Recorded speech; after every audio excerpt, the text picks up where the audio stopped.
Welcome to New Life Live, the premier place to receive free advice from Christian psychologists and counselors for the mental, emotional, relational, and spiritual challenges you face. Since 1988, we've offered compassionate responses that combine God's truth with proven psychological principles to guide you toward healing. Our phone lines are open. Call us now at 1-800-229-3000. Hello, my friend. It's so good to be with you again. I'm Brian Perez, host of New Life Live, and we're taking calls for 2 hours today and would love to hear from you. 1-800-229-3000 is the number to call. Is it anxiety you're going through? Maybe you're just starting your recovery journey, or you're feeling emotionally drained. Hey, I've been there, and this is the place to get help. Dr. Sherry Denham-Keffer will be in studio next hour, but right now we've got clinical psychologist Dr. Alice Benton. How are you, Alice? Well, I've been smiling big because it is such a pleasure to be with you two and with our audience. We love serving you folks. Yes, indeed. And here as well is Dr. Jacqui Mack-Harris. She is a licensed marriage and family therapist. Hi, Jacqui. How are you doing today? What's on your mind? I'm doing well. Diversity is on my mind. There's lots of talk of diversity and diversity, equity, and inclusion, and some weirdness around that term here lately. But during the summer each year, we're required as faculty at the university I teach at to read a book, and this year we're reading a book called A New Kind of Diversity, and it's dealing with the diversity of age, the diversity of the generations, and how differently we show up. And we were reading it, because we're looking at how different students are showing up in grad school, or just how different professionals are coming into the work field of higher education and being a professor. But I also have been thinking, as I've been listening to it, I've been thinking about even our diversity of generations when it comes to our faith and how we show up, and how we show up at church or don't show up at church.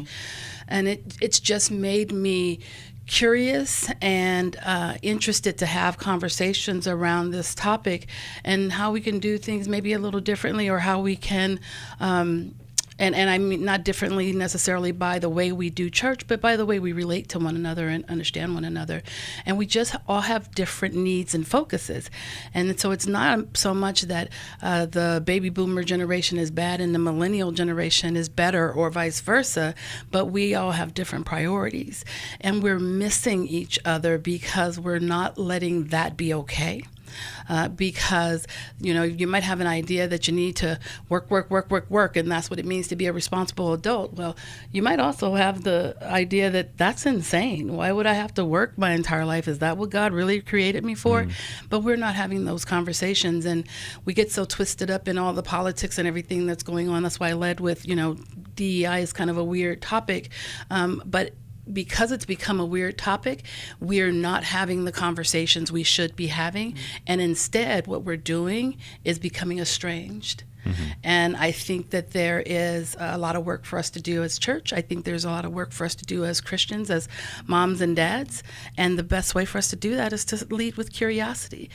There are differences, and that's not bad. But for some reason, we've made difference evil.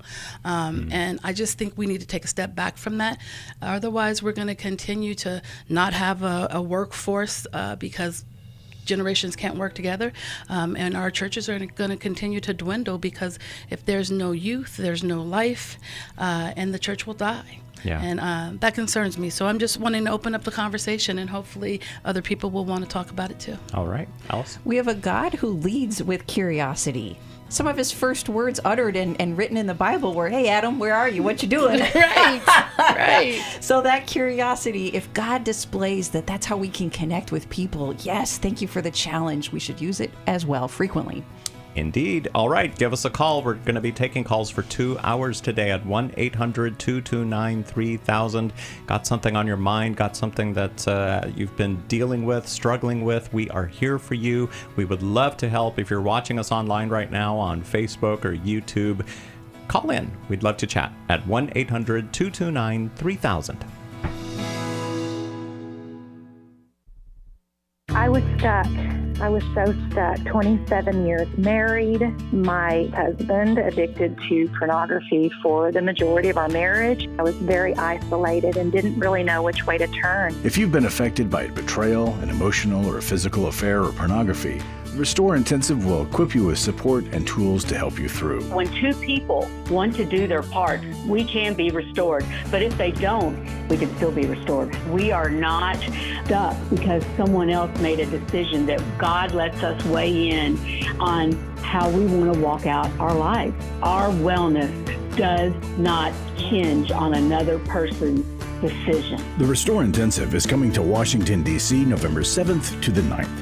Register online at newlife.com or call 1-800-NEW-LIFE and use the discount code NLL to save $50. You guys helped me figure out what was going on.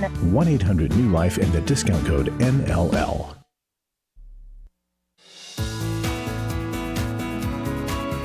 To find out more information about New Life or to order any of the resources mentioned on today's program, call 1-800-NEW-LIFE. Now back to New Life Live.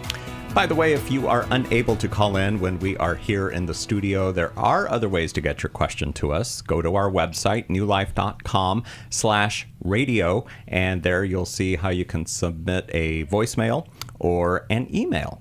That being said, we are going to be here for 2 hours today, so that gives you plenty of time to call. 1-800-229-3000. Here is one of those submitted email questions. It is from Tracy, and Tracy writes, "How should I respond when my husband gets easily offended?" Tracy writes, "My husband always takes my responses as personal offenses and then will mumble to himself out loud, calling me or whoever he was talking to names. I hear it, though. How should I respond? If I try and apologize, he usually won't accept. There has been a rocky road the past several years in the household." So here's hubby mumbling to himself, but wife overhears everything he's saying, and she's wondering, how do I respond to this? What do you guys say? Well, I would respond with an answer to his mumbling, letting him know you heard him. I would, depending on how he or what he's mumbling, I'd be curious. Like, what was that you said? Can we talk about that? Yeah. You know, but he's responding to something that's happened to him, and so I might lean into that. Hey, something just happened here. What are you feeling right now? And maybe step away from even what the argument was about, or the disagreement was about, or the comment that I made, and just lean into what's happening for him, because often we find that a person was triggered and it's taken them back to some place in their childhood. The walking away mumbling, that's exactly what came up for me. He became, the 12-year-old boy that couldn't speak back to mom or dad, and so they walk away mumbling. Yes. And we don't realize how often the challenges that we have in our relationships are really to do with something that happened in our childhood. Alice? Irritability is so off-putting, and it usually elicits a return irritability and then an escalation of the argument, because you're hurt that he responds to you in this way. Of course you are. But underneath irritability and anger, we can usually find fear, hurt, or sadness if we can get beyond and underneath that anger, which is not easy to do. But when we can look at an angry person as a hurt or a scared or a sad person, it helps us to lean in with the curiosity that Jacqui has been talking about. But we also don't want to allow ourselves to be mistreated. Being called names, not acceptable. And so both letting your spouse know, I want to find out what's going on because I want to do this better with you. And I don't feel good when you speak to me like that. And so if you're willing to talk it out in a calm, respectful way, I'm all ears. If you keep calling me names, I'm going to step away and take a break from you for a while. And then I'll need repair after that, because I'm feeling hurt. But I want us both to get better at repair, and we can. What about the part of her husband being easily offended? Like everything that she says, he just takes it to a different level. I think that when she says something, it translates differently inside for him. I often tell the story that one day I told my husband that there was a new restaurant opened up in Brea and I want to go. And so it went something like this. Hey, Rob, there's a new Fogo de Chao that opened up in Brea. I think we should go. Now, this is end of February. So mind you, Christmas has happened. My birthday's in January. Valentine's Day has happened. We've had a great time. Mm-hmm. I'm not thinking about any of those things. I just noticed that this restaurant opened and I want to go. And he says to me, I can't believe you say I never take you anywhere. Oh, no. Oh, man. And I said, huh? Fogo de Chao opened up a new spot in Brea. I'd really like to go. And you heard, you never take me anywhere? And he's like, well, that's what you meant. No, it really isn't what I meant. Okay. It never even dawned on me because it's not true. So it never even occurred to me. But it took him to someplace else. Wow. And it made him feel like that was me beating around the bush, dropping hints that you didn't like where he took you on Valentine's or that Day or whatever. we didn't do enough. We didn't do yeah. enough. And so that's why I say be curious, because I stopped that day because we've been married 37 years. This isn't the first time that happened. But for some reason that day I was like, whoa, your translation of what I just said concerns me, because for years you've been taking things that I'm just curious or interested in as criticism. Like, what has that done to us? And so I didn't, make a big deal about, you never take me anywhere. I was just like, that's not true. We just had Valentine's Day and my birthday and December. We've done all kinds of things, and that stuff was great. And so we've been laughing about this and using this example a lot in communication, because he took my communication, filtered it through his own experience and worldview, and made it mean something else, and it made him feel not good enough. And I hadn't said any of those things, and as a recovering emotional avoider, I would have missed that in the past, but this time I didn't, because I heard pain in that, and I was like, there's nothing here that you should feel pain about. So I just think that he's easily offended, because there are other things that he is making what she says mean, right? She says apples, and he says, what, you don't have enough jewelry? And she's like, huh? What do you mean? What are we talking about? And we don't realize that we all come into relationship and experience with a story. And his story is leading him to take offense to things that she may not mean offensively. Yeah. She may just, be wanting to go to a new restaurant, not calling him out for something he's doing. And so that's why I say stop, ask, what just happened? What are you thinking? And sometimes people don't want to tell you because they think, well, you should just know. Right. Yeah. Well, I don't mind read. That's actually not a real, mind reading is not a real thing. We don't mind It's not read. a spiritual gift. It's not a spiritual gift. You are more likely to get your needs met if you're able to actually ask for them to be met. Yeah. But that means you have to know what's going on in you.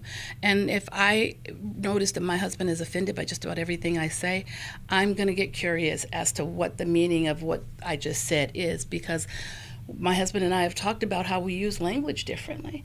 And that's not just like a ethnicity thing, like speaking Spanish versus English.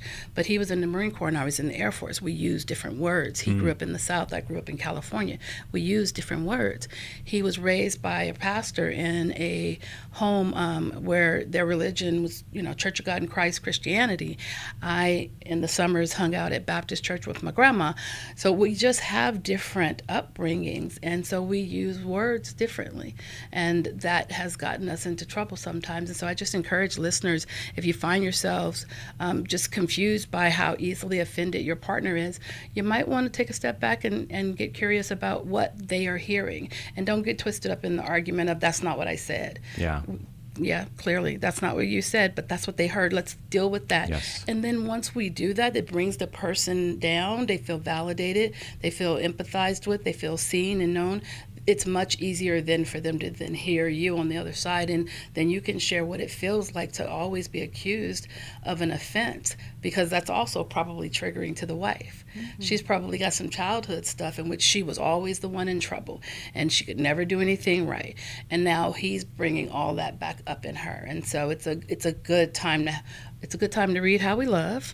Maybe consider our couples intensive, because that can help you learn where those pitfalls are and what's triggering you, and how to regain some common ground and have better communication. And did you wind up going to that restaurant in Brea? We did.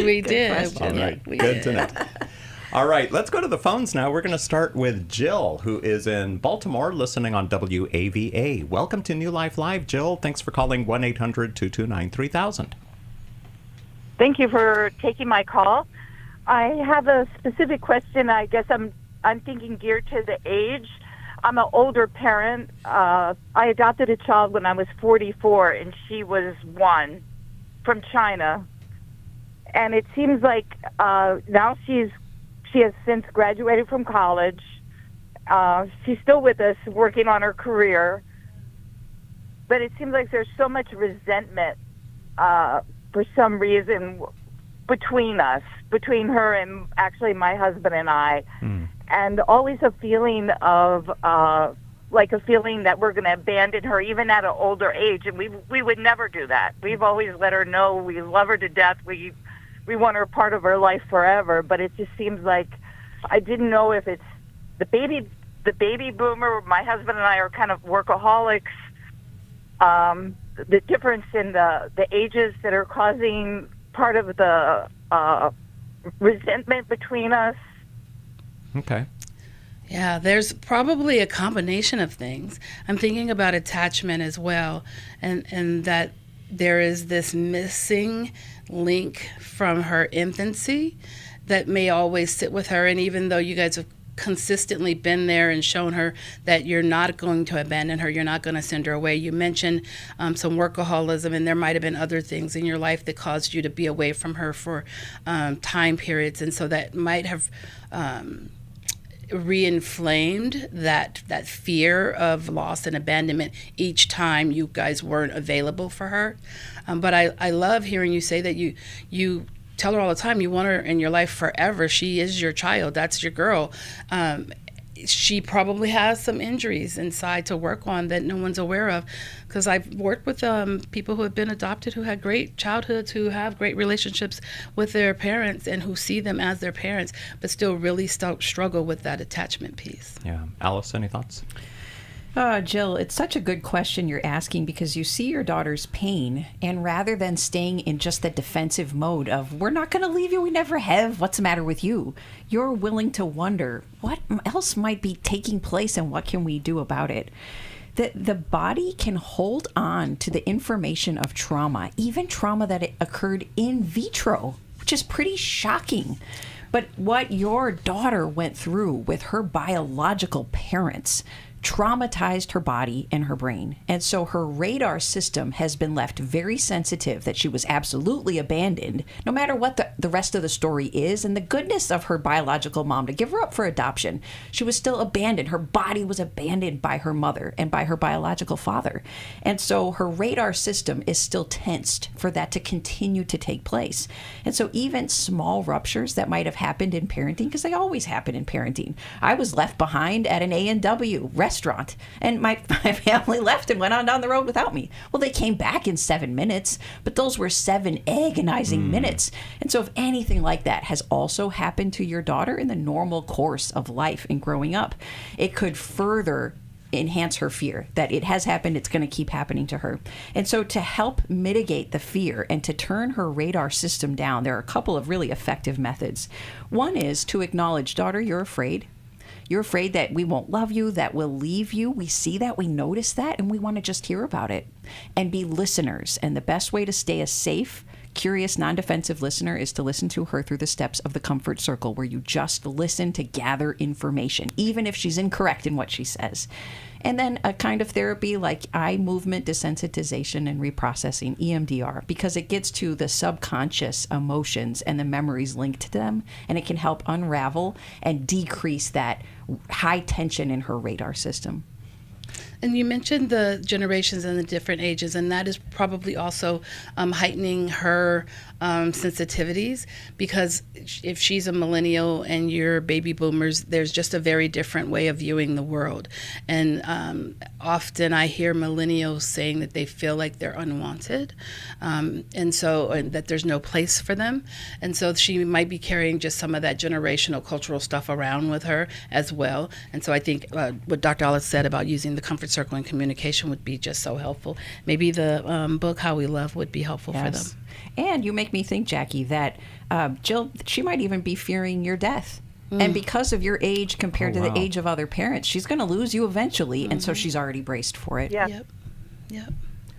Jill, what do you think? I think you're right on. I think everything you're saying I agree with. I think it's true. I think it's more trauma. You made me realize there's more trauma inside, even though she's not saying it. Probably it's underneath. And she may not even have an awareness of it. And she looks different than us, and I guess I don't know if that is also playing into it, that it's just not feeling connected to us. I guess it breaks her heart because we're worried selfishly about herself. We want her to be always a part of her life. It's her only child, actually. All right, Jill, thank you for calling in today to New Life Live. We're going to send you a copy of How We Love, which is also available for anyone to purchase on the newlife.com store. Going to take a break. We'll be back with more of your questions. Call in. We're going to be here for 2 hours today at 1-800-229-3000. If you're watching us online, thank you for watching. Make sure to share this video on your favorite social media platform. We'll get more people engaged. We've been married 33 years. We attended the Intimacy and Marriage Workshop. Even though we've read books or attended a few other marriage weekends, this was certainly different and a lot more intensive than initially that we thought. When you come to Intimacy and Marriage, you're going to be immersed into a 3-day process. Was not really sure exactly what to expect, but the idea of learning to really understand intimacy was intriguing. We had been in the same patterns of struggle over and over again. If you've thought, I don't think we can ever change, we're just in this rut and we can't get out, the Intimacy and Marriage Workshop can help you get out of the rut. The Intimacy and Marriage Weekend is July 25th to the 27th in Washington, D.C. Register online at newlife.com or call 1-800-NEW-LIFE and use the discount code NLL to save $50. 1-800-639-5433. I would highly recommend it.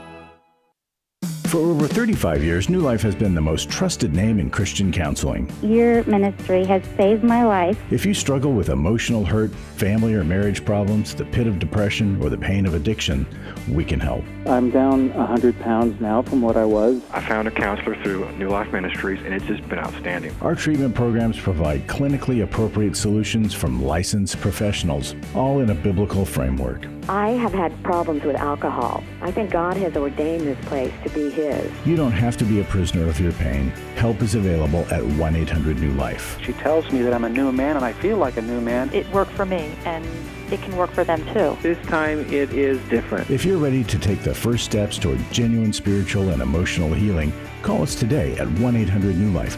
God can open the door for a better tomorrow. To get someone that's competent, that's good at what they do, it's been like day and night compared to what I've had before. Call 1-800-639-5433.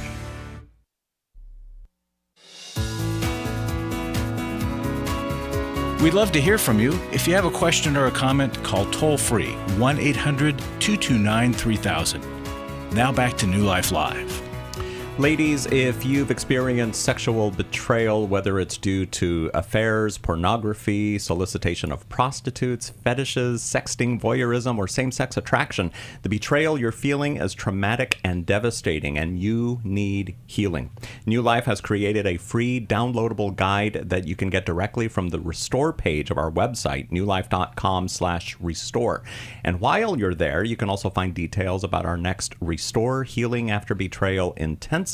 It's the weekend of November 7th in Washington, D.C. There's a frequently asked question section, testimonies from attendees of past Restore intensives, and some articles and resources. We'd love to see you there to start your path of healing like thousands of women have already done. Again, newlife.com/restore to get the information about the intensive happening in November in D.C. To the phones we go. Here is Becky in Washington, D.C., listening on WAVA. Sounds like you've got kind of a follow-up question, Becky. Thanks for calling. Hello. Yes. I'm just so happy that the topic of diversity, and even as it relates to the music in churches, was brought up. I think what Jacqui said was brilliant, and maybe it's because I'm kind of an avoider, and I never got that far in the conflicts I've seen at churches between, the contemporary versus the old-fashioned music. And I just wondered if you could give me some suggestions about, what I could suggest to pastors that are pulling their hair out over this issue. Yeah. It's a tough one. We want to make room for everyone. And we want young people in church, and we also don't want to lose our senior veterans, our church veterans, our mothers and fathers of the church. And so I think that there is room for all of it. There's 4 to 5 Sundays in a month. Can we mix it up? There's several hours in a day. There's several days in a week. We don't all have to be there Sunday morning between 11 and 1.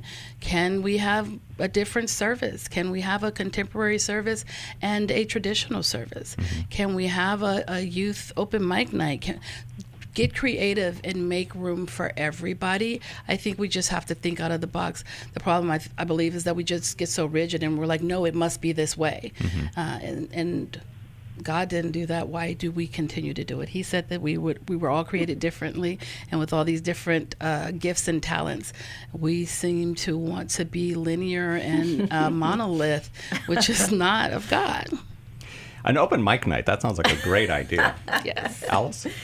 I appreciate how my church does it, really putting into practice what Jacqui has described. We have a big enough campus that there are multiple sites of where we can meet for one given church service, and it's just streamed to the other locations, and each location has a different form of music. So the loud music is in the big auditorium. The older style of hymnal music is in the White Chapel.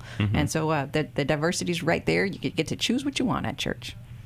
My church we do a lot of hymns at our church, but they sound contemporary. So I think it's funny when people say, there's no churches that sing hymns nowadays. It's like, ours does. Now, you might not like the guitar that they use, but it's the same lyrics and everything. So I don't know. Does that help you, Becky? Yes. Does it seem to you that our church friends, including ourselves, we get, like was mentioned, rigid, but also kind of really self-conscious. We want to appear to be doing the right thing, and when you say that, I'm sorry for over talking you, but it struck me when you say appear to be doing the right thing. It made me wonder: is there maybe a belief in the older generation that the way that adding the guitar to that hymn is somehow wrong?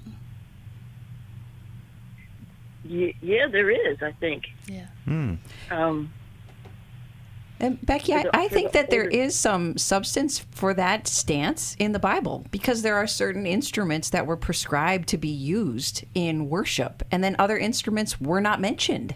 And so some read that to think, okay, we can only sing. Instruments should not be allowed. David added some later, but David did a lot of things that were wrong and against God. And so I can see how some would interpret Scripture to be very narrow about how worship should happen. Does that apply at all at your church? Yeah. And it's a shame because we have a wonderful pastor. I actually go to a couple different churches, but it's really driving a wedge between members. And I hate to see that. Yeah, me too. It's so sad. As a pastor's wife, we're seeing it even in our very small church, that the music team, if there's difficulty there, it trickles out into the rest of the ministry. And so we'll definitely be praying for you and for your church and just churches in general for this issue, because I don't think it's an uncommon situation. Jacqui has given us this theme today of curiosity, and curiosity is the way to handle the differences of opinion. And so calling a group meeting, a church meeting, who wants to discuss how we do music, the likes and the dislikes of it, how our church's stance is on the biblical guidelines for music, having an open discussion where people's preferences are heard might help move it along another step. And it would help if there's somebody there who can navigate those differences and kind of monitor and mentor and facilitate the conversation. Becky, thank you for calling in today here on New Life Live. We'll find something from the New Life store to send to you, and maybe share today's program with your pastor and say, we need to have this meeting. We need to just kind of all come together and discuss what we can do. I still think Jacqui's idea of an open mic night is great. I just might show up. No, you don't want me showing up singing or anything like that, because I don't do any of that kind of stuff. Anyway, give us a call. 1-800-229-3000 is our number, and we want to hear from you today on New Life Live. I went to Every Man's Battle in 2012. My sexual integrity was not what it should have been. I sought out affairs, whether physical or emotional. Until I came to Every Man's Battle, I didn't understand that would never fill that void. Every day, men struggle with sexual integrity. Impure thoughts, strip clubs, affairs, pornography. The shame and guilt was overwhelming. For over 20 years, New Life Ministries has been helping men regain their integrity and purity through their one-of-a-kind Every Man's Battle Intensive. You will discover what the true root of your pain is, and you will discover how to overcome. You don't have to struggle any longer. Get help in Dallas, Texas, July 18th through the 20th. Call 1-800-NEW-LIFE to register or to find out more. 1-800-639-5433 or online at newlife.com. Enter the code NLL for a discount. Every Man's Battle saved my life. 1-800-NEW-LIFE and the discount code NLL. Do you need help for life's hard situations? My husband recently said he wanted a divorce. I'm confused on what I should do. I have an eating disorder. New Life Live answers your questions on relationships, grief, addiction, trauma, anxiety, and much more, all from a biblical perspective with our panel of professional counselors and psychologists. I learn a lot from your program. You help so many people. I appreciate your ministry. Whether you listen or watch, there are so many ways to connect with us to ask our panel of counselors a question. Call us Monday through Wednesday at 1 p.m. Eastern, 10 a.m. Pacific at 1-800-229-3000 to ask your question on New Life Live. Or go to newlife.com/radio for other ways to get your question answered. I'm trying to find help. I just want to know how to set boundaries. If it's a sin, what am I supposed to do? Need a therapist or a coach, a resource or an intensive? Call us at 1-800-NEW-LIFE. That's 1-800-639-5433. 1-800-NEW-LIFE.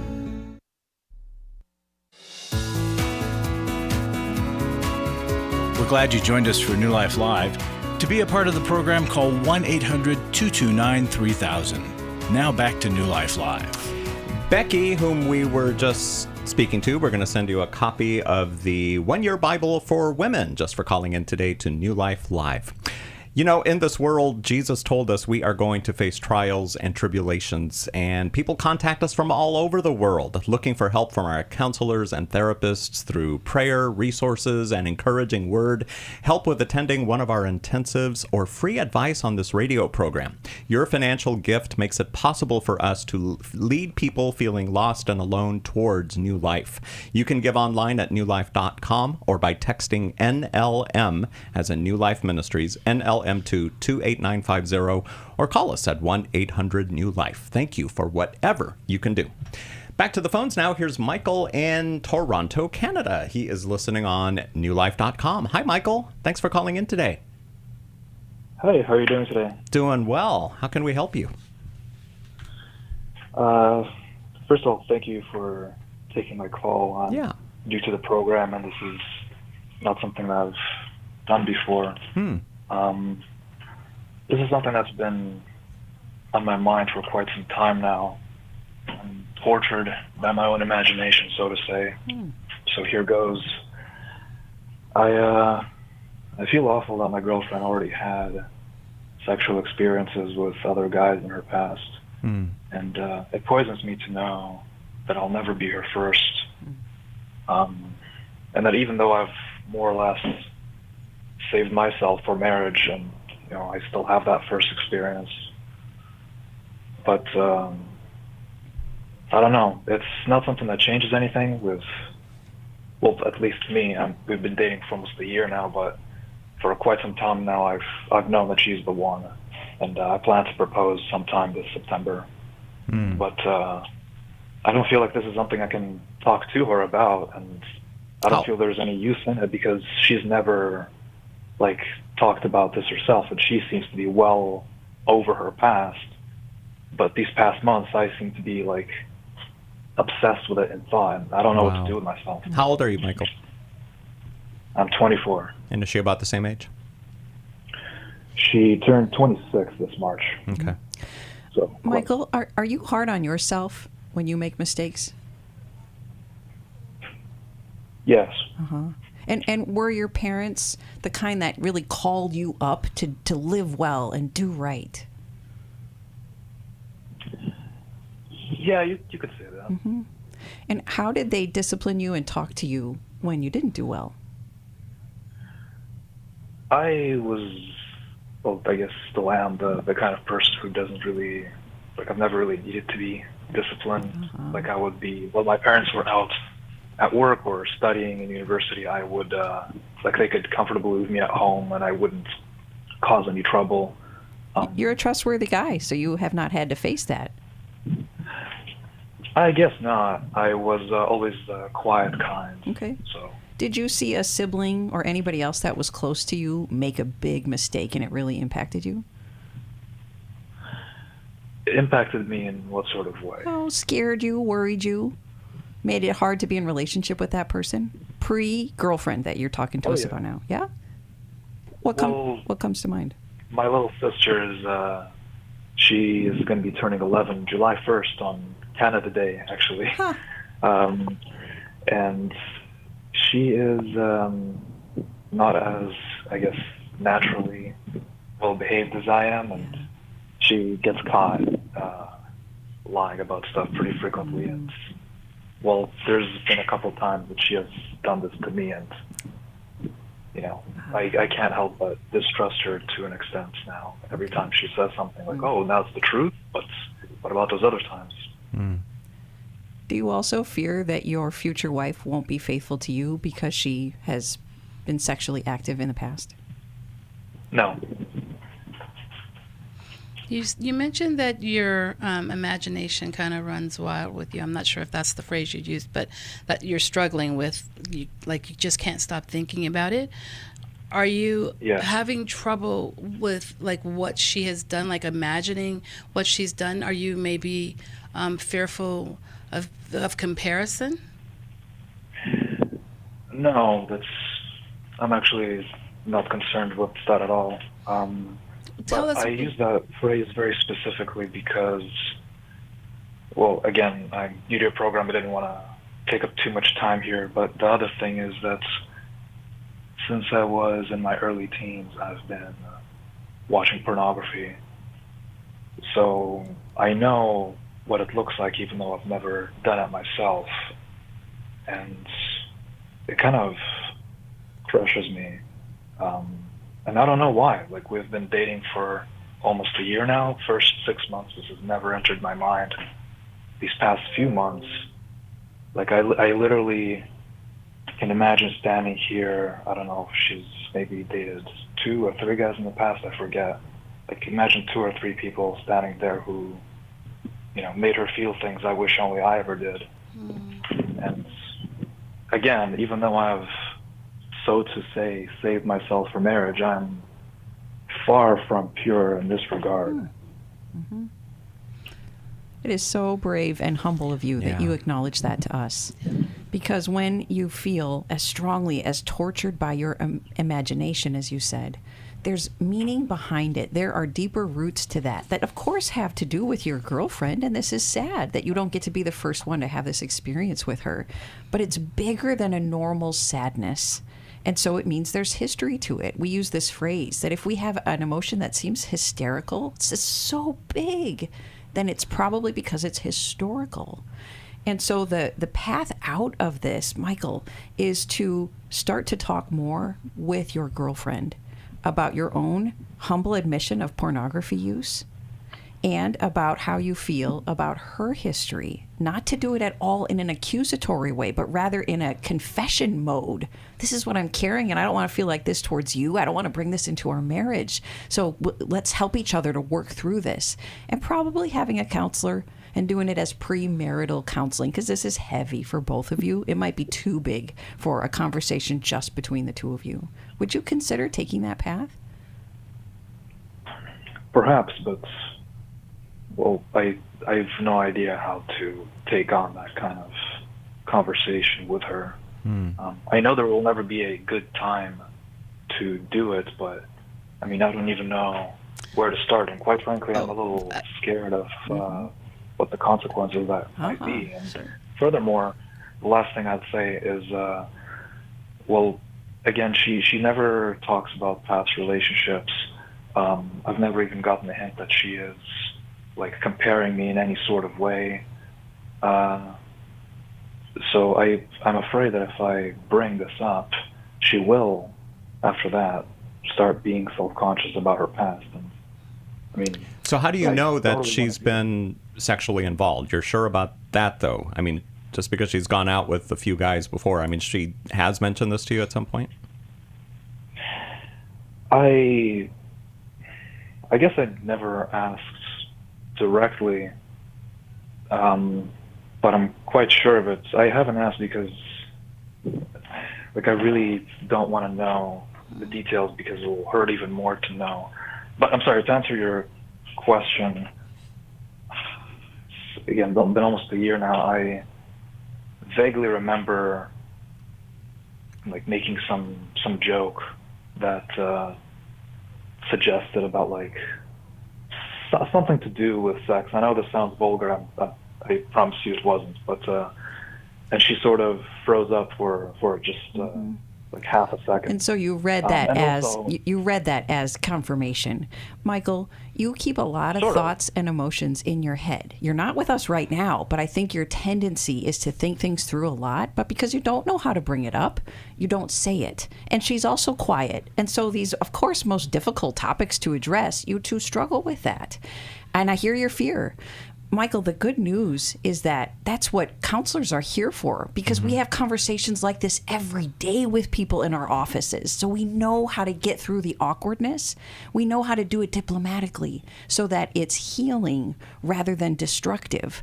But you're right, it is a risk to address with her, because if she doesn't know about your pornography use, you don't know what her reaction will be. She might be scared and she might back off. So a recommendation we make, if she doesn't know about it yet, is that you get help for that part of your life first before revealing it to her, so that when you reveal it soon, you can say, I've got this many weeks, months of sobriety.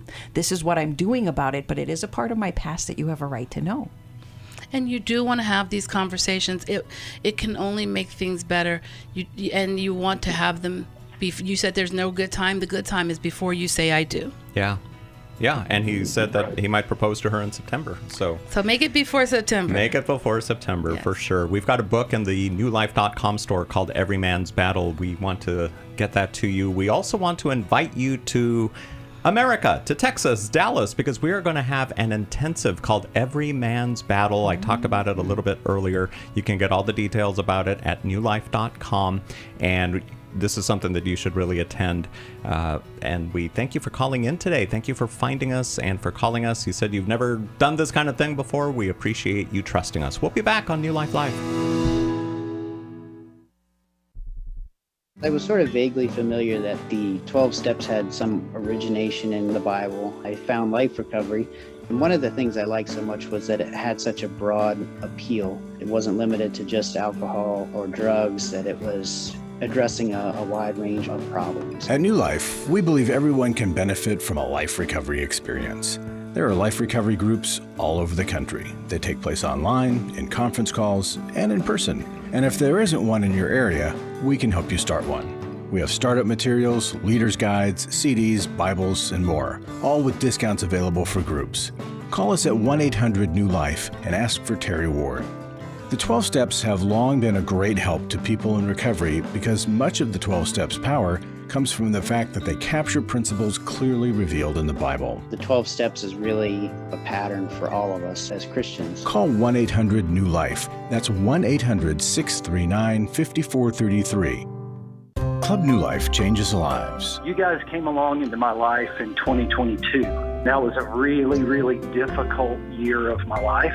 You can help New Life Ministries provide Christ-centered hope and counseling resources to thousands of people by joining Club New Life today. I began to really process a lot of things that I've needed to for a long time, and y'all were a very big part of that. When you sign up to support us monthly through Club New Life, you'll make a difference in the lives of individuals and families with godly counsel and connection to help. I came out of it having never experienced anything like that, and y'all were there. Join today and help continue the message of hope to a troubled world. I knew I had to keep going, and I joined Club New Life, and y'all have been the resource that has now been a light for my wife and I. Go to newlife.com/CNL, and together we can help hurting people find help and hope in life's hardest places. Keep doing what you do because it makes a difference. newlife.com/CNL.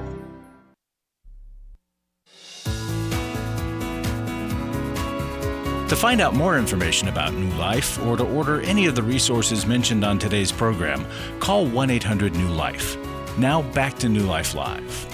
Tell someone about New Life, would ya? You listen for a reason, and if it helps you, it'll help someone else too.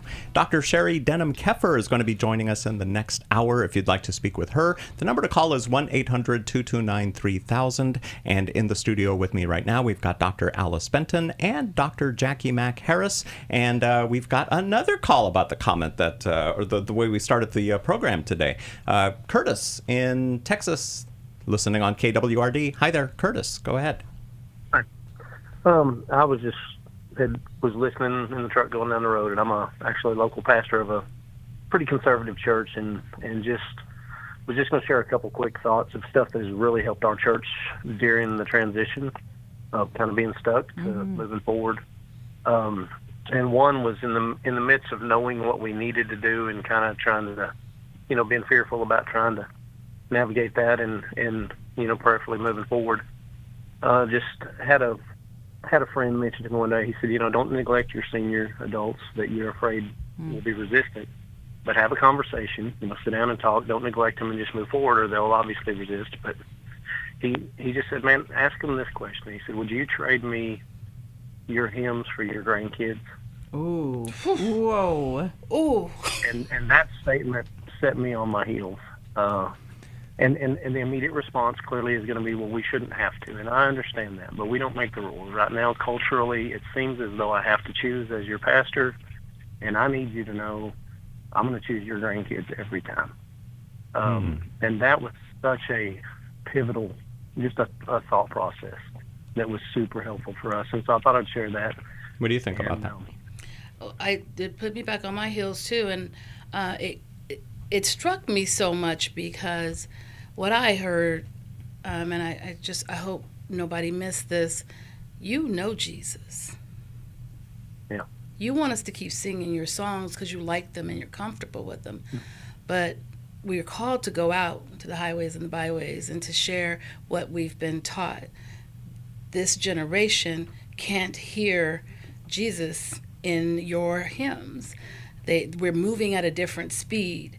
And so I'm chasing the one. I'm chasing your children, your grandchildren, because they don't yet have the relationship. And so it just struck me. It was like a gut punch for me. It was like, would you trade me your hymns for your grandchildren? No, absolutely. Take the hymns, save my grandkids.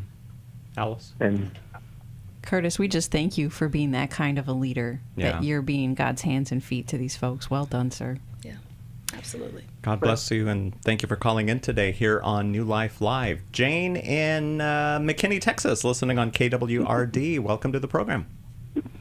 Thank you. Yeah, how can we help you today?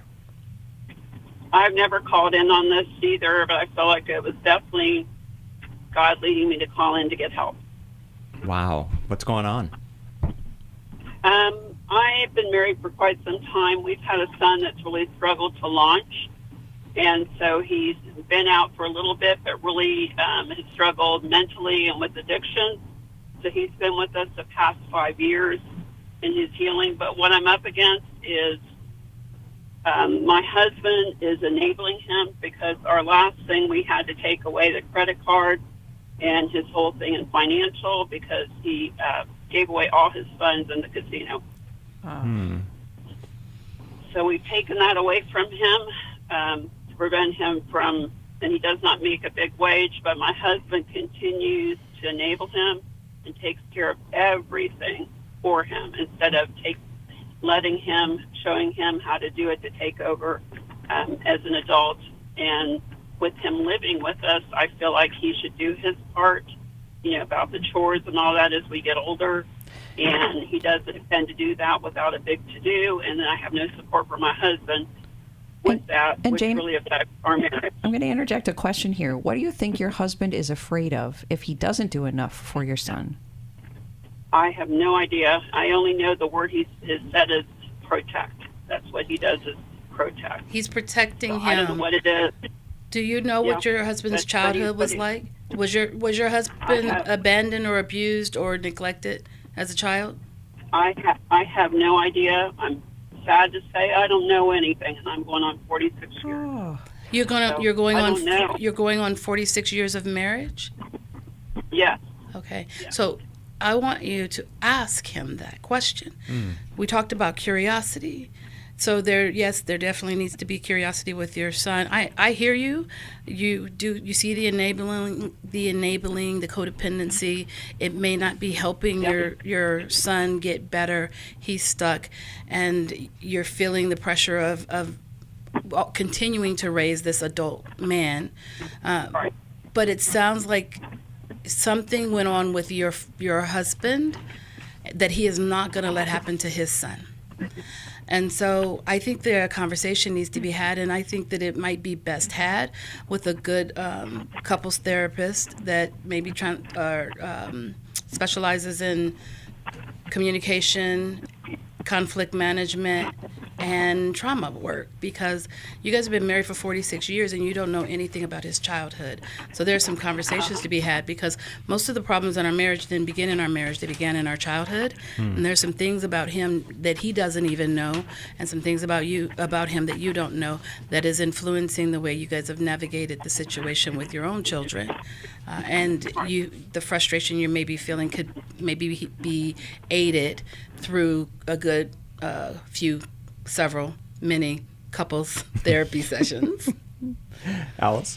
Jane, I am sure you've tried to get the information. And so how frustrating for you that your husband may be unable or unwilling to answer. And I would guess that inside he is just so full of fear because of whatever he's been through and because of your son's own struggles. I think you let our call screener know that your son has struggled with addiction and with mental illness. So your son may have gotten close to things like self-harm, homelessness, being out on the street, maybe even suicidal thoughts, just because that so often goes with addiction and mental health problems. So please make sure you're praising your husband if you truly believe he has good intentions to protect your son, even though you know he's not going about it in an effective way. Praise his good heart and ask that you all can get help so that you're guided in how best to protect your son.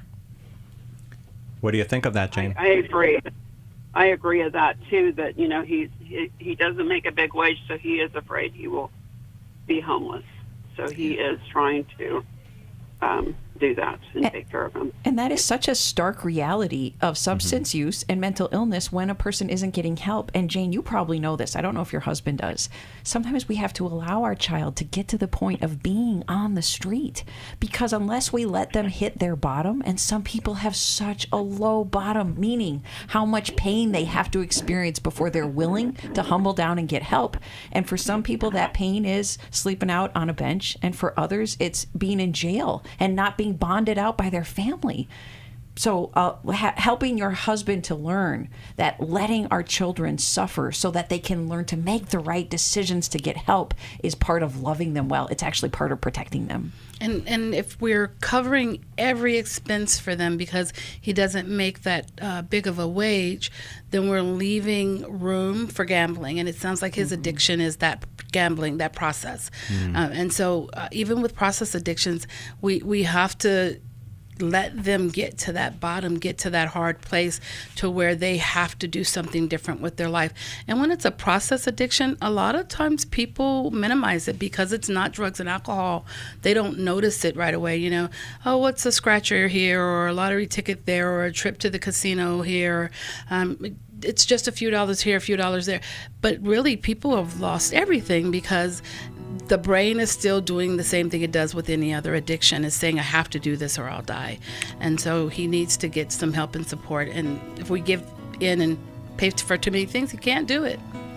Thank you so much for calling in today, Jane. We're going to send you a copy of Doing Life with Your Adult Children, and we're going to be in the studio for another hour. Give us a call. Thanks for listening.